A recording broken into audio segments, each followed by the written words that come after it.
Today I'm going to be replacing a heater core on a 2005 Jeep Grand Cherokee. And as usual with modern cars, it's a pain in that place to replace it. It's located right behind here. So the first thing that you do, you don't have to remove the entire dashboard, but you do have to have a little bit of extra work to compensate for that, as can be expected. So basically the outline is we have to remove this side of the dash and then remove those welds right there so that the heater core can be pulled this way. You can't even see the heater core yet. But the first step is to remove this cover,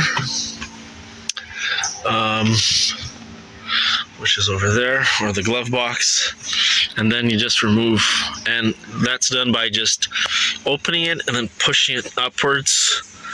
It just fits on there with pressure. There's no screws or nothing, no clips, nothing involved. I actually had to use a hammer on one side, and then I used a roll of paper just so it wouldn't damage the glove box. Plastic, right? And then on this side, I just start from the bottom. I used flathead screwdriver, pry it out, just pull it out. And then I removed all the screws I could get on this side. And then there's a few screws. 1, 2, 3, holding the bottom. And then over the top here, from the inside, there's a layer of screws.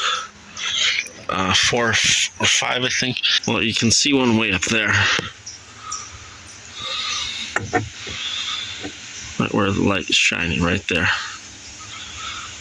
And then I use standard tools to remove them. I went ahead and I removed the 2 pieces of trim, this one that looks like chrome, and then this one from around the gear shift selector.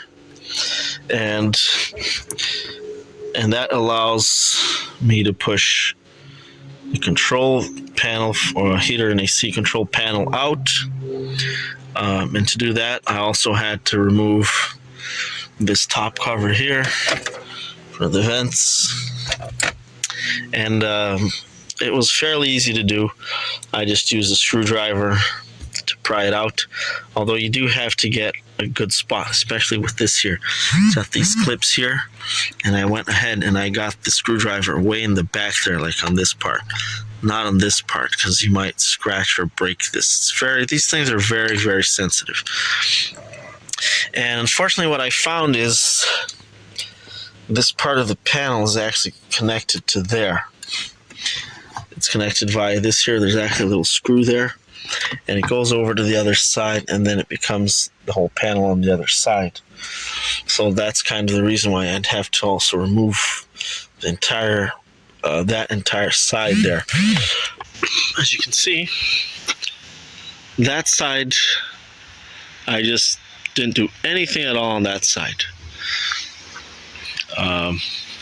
So this whole panel here, it'll fold enough that you can get the heater core out, that without having to remove any more stuff. I cut the piece of steel that went from here to there, and I cut the piece of steel that went from here to there, and this is still pretty firm, and it's a lot simpler and a lot cheaper than having to remove the whole thing and the whole panel.